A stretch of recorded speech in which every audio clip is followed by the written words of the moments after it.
Hey everybody, in this video I'm going to be showing you how I installed the dash camera on my 4Runner. It's a very simple install. Basically all it is just sticking the thing to the windshield, running a wire from the camera to the fuse panel in the dashboard, adding a fuse and plugging it in, and for the most part you're good to go.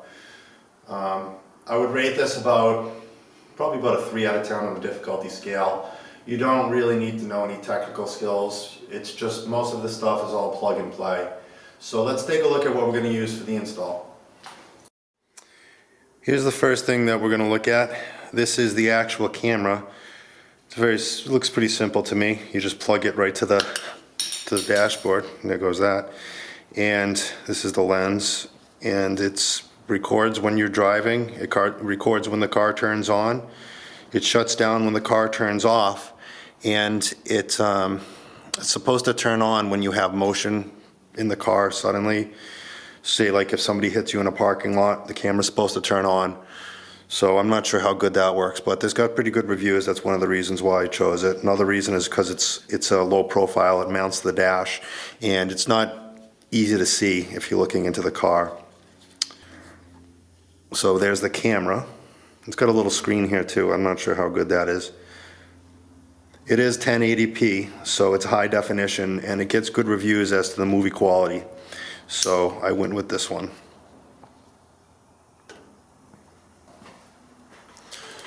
So the next thing we're going to look at is this wire.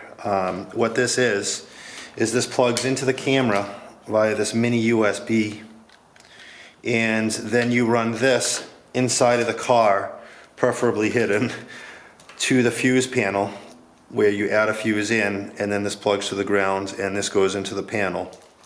So that way it's hardwired to the car. It'll turn on with the car, it'll turn off with the car, and there is a battery device inside the camera, so that way when you turn the car off and something jolts the car, it will turn on. Hopefully it's within the camera's view, so that way you actually get what happened on camera. But you know, that's hit or miss. No pun intended. This is the add a fuse into the fuse panel of the car. What it does is this plugs right in to one of the existing fuses, and that turns that one circuit into 2 circuits. So that way I'm going to take power off of this circuit, to run the camera with. So this is, hopefully that works out well. Also, we're going to need a memory card to put in the camera, so that way you can record what's going on. Okay, let's get started. Okay, so one of the first things I'm going to do is I'm going to apply this sticky tape to the back of the bracket that slides out of the camera.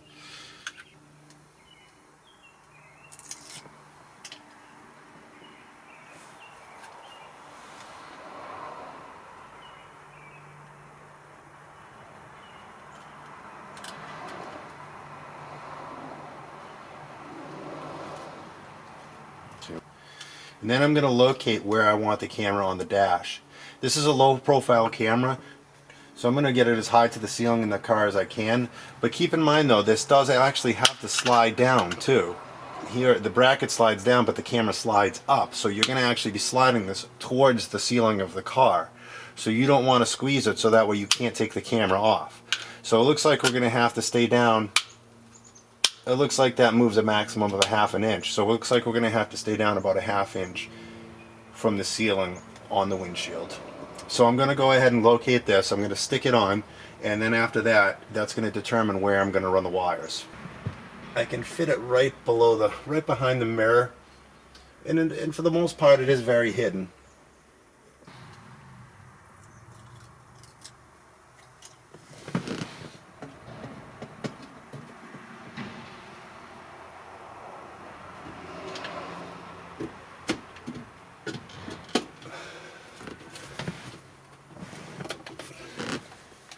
Okay, so now that we have that secure on the windshield, now I'm going to figure out how I'm going to run the wire.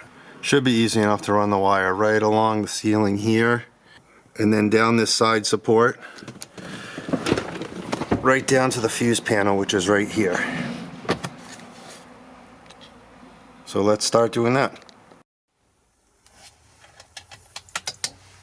Okay, well I'm looking at this wire and they really don't give you a whole lot of a whole lot of slack to work with, so we're gonna have to keep it as tight as we can and hope that we don't have to solder anything.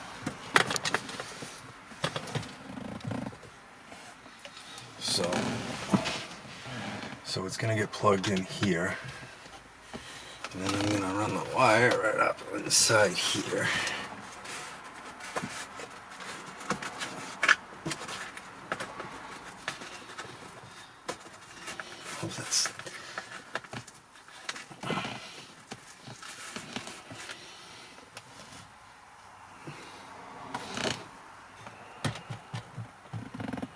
And it looks like I have to take these off with a screwdriver.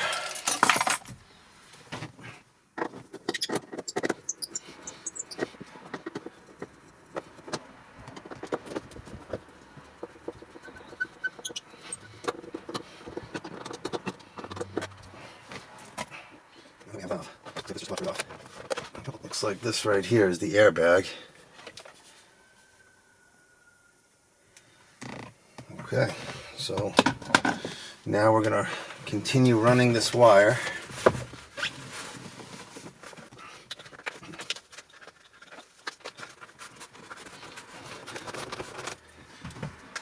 So now let's just run this right down here.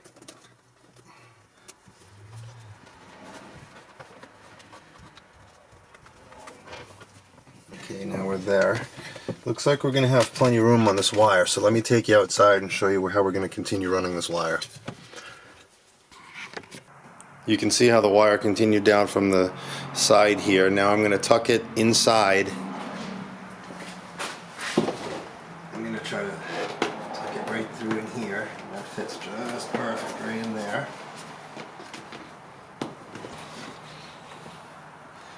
So now this is where you take the adder fuse in.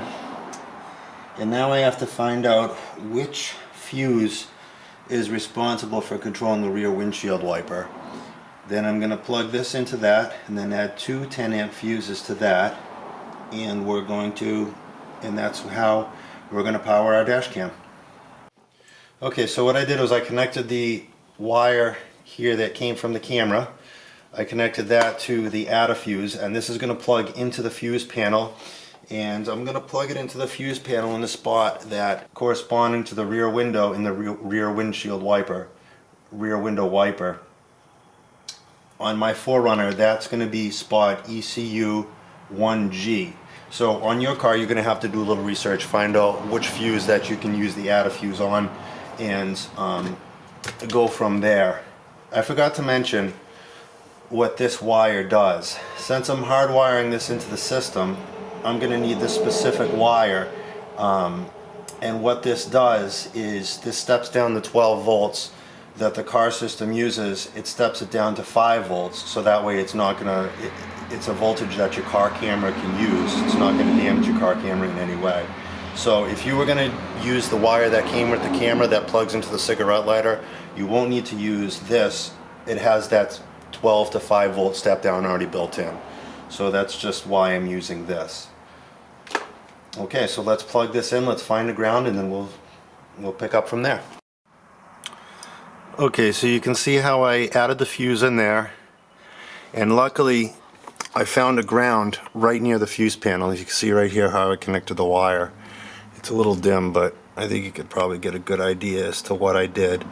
See, there's the wire connected, and all the wires are still hanging down right now before I test this out, because who knows if I need to tweak things and whatnot. So now I'm going to turn the car on, see if everything works, and if it works, we're going to button everything up. Okay, let's give it a try. Okay, so here's the camera.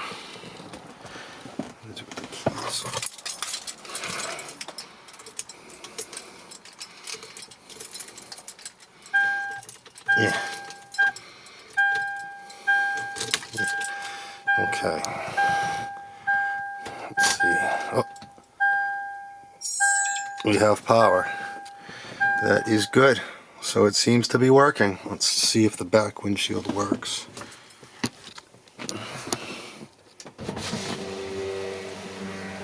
And it's working. Okay, we have everything working. Now we can button her up and we're good to go. Okay, well, I just finished putting the car back together, and I tucked the wires away. As you can see, everything went back together almost exactly the way it should be. I'm going to take that back, exactly the way it should be. You can see the camera, and you can see where the wire goes right under the headliner here, follows the beam down. Yeah, you can't see that because it's hidden, but you can see underneath the dash where I had plenty of room to tuck the wires away over there. It's hidden, it's out of the way. You know, except for the Sirius antenna. I pulled a Sirius satellite receiver out of here. I guess the previous owner of this car had Sirius. I don't know. I mean, this thing, it just wasn't being used. I don't know if it's worth anything. Leave me a comment. Let me know if this is worth anything or if anybody wants it. So there's that. Everything's working great, and all I need to do is put a memory card in and we're good to go. Okay. Thanks for watching. Don't forget to comment, like, and subscribe. Thanks, everybody.